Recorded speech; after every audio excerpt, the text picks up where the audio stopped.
Assalamualaikum warahmatullahi ta'ala wabarakatuh. Bismillahirrahmanirrahim.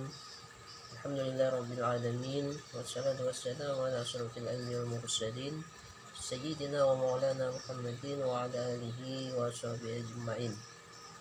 Subhanaka la ilma lana illa ma 'allamtana innaka antal alimul hakim. Wa la hawla wa la quwwata illa billahil aliyyil azim. Rabbi shrah li sadri wa yassir li amri wahlul 'uqdatam min lisani yafqahu qawli. Saudaraku kaum muslimin yang dimuliakan Allah Subhanahu wa taala. Kita perlu melakukan ibadah dengan ikhlas setulus hati.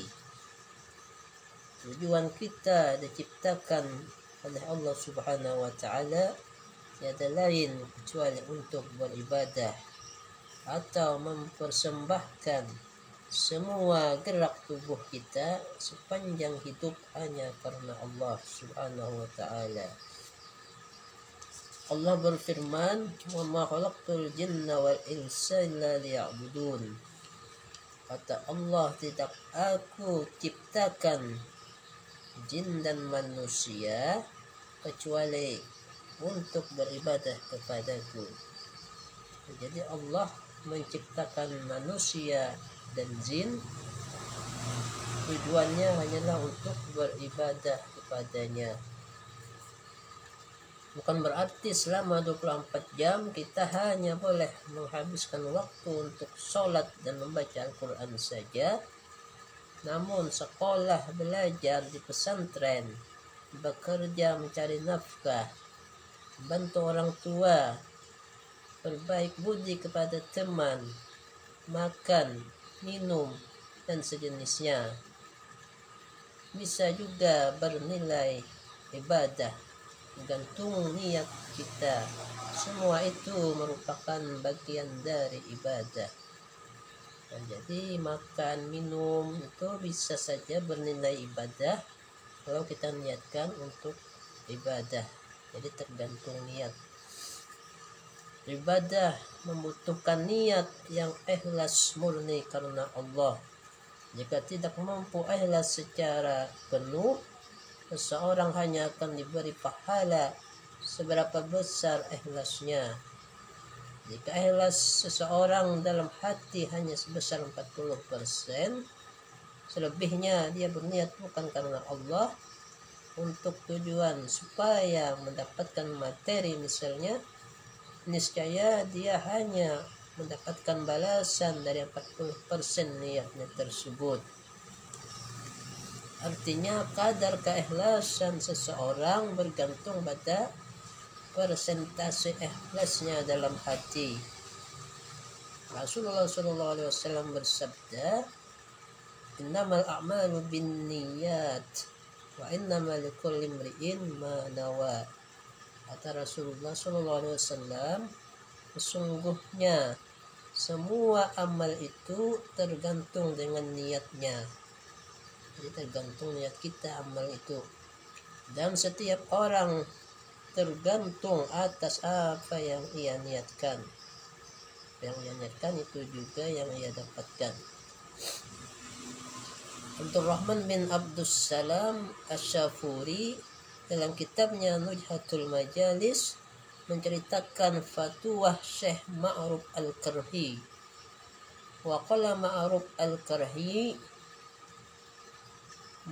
Al-Karhi berkata, "Man amila lis-sawabi fahuwa minat tujjar."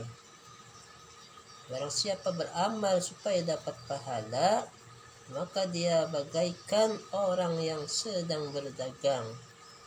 Maksudnya dia beramal dengan angan-angan mendapatkan keuntungan itu, seolah-olah seperti sedang tukar-menukar amal dengan pahala.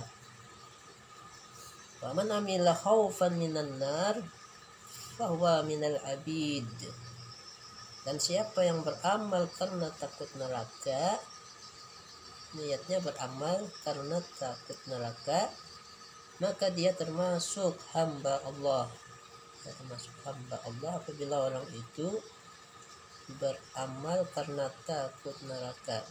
Wa man amila lillahi fahuwa minal ahrar. Dan siapa yang beramal karena Allah semata-mata, tidak ada niat lain, hanya karena Allah, maka dia merupakan orang yang merdeka. Orang yang ikhlas diibaratkan seperti tangan kanan memberikan sesuatu, namun tangan kirinya tidak sampai tahu.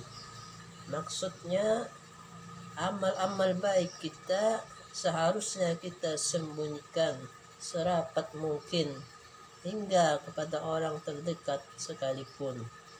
Jadi kita disuruh untuk menyembunyikan amal-amal kita sekalipun kepada orang yang terdekat kepada kita. Uwais Al-Qarni, salah satu orang soleh yang hidup pada zaman Nabi, walaupun beliau tidak pernah bertemu secara fisik dengan Nabi, mengatakan orang yang mendoakan saudaranya tanpa sepengetahuan yang didoakan itu lebih baik daripada mengunjungi rumahnya, silaturahim, dan bertemu secara langsung. Karena orang yang bertemu secara langsung, mengunjungi secara langsung, terdapat kemungkinan unsur riya pada hati orang yang mendoakan. Namun jika mendoakan tanpa sepengetahuan saudara yang kita doakan, itu ibadah yang benar-benar ikhlas. Ada orang yang di tengah keheningan malam dalam kamar sendirian menyebut nama-nama saudaranya, kemudian mendoakan mereka. Inilah diantara contoh ikhlas yang benar-benar ikhlas. Bahkan dalam hadis diceritakan orang yang mendoakan saudaranya seperti demikian akan mendapatkan doa balik yang sama sebagaimana yang dia panjatkan. Ia didoakan serupa dari malaikat. Malaikat mendoakan dengan kalimat walaka bimislih, kamu juga akan mendapatkan sebagaimana yang kamu panjatkan. Mudah-mudahan kita bisa dengan ikhlas melaksanakan semua ibadah. Amin ya rabbal alamin. Mudah-mudahan bisa bermanfaat. Wabillahi taufiq wal hidayah. Wassalamualaikum warahmatullahi wabarakatuh.